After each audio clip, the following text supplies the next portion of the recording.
Hello, welcome to Simple Answers. In this video, I'll be showing you how to set custom wallpaper on WhatsApp.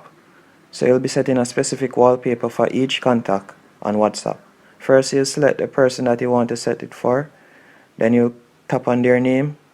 Then you're going to pull your screen up until you see wallpaper and sound. And then from there, you select choose a new wallpaper. And you can choose one from either your photos or you can choose one of the stock images as I am about to do. And you select that one. And then you can choose a motion one, meaning that it moves with the phone, or you can select a regular one. You select set. As you can see there, the wallpaper has changed for this specific contact. And if I should go in another contact, for instance, you can see that they have a different wallpaper.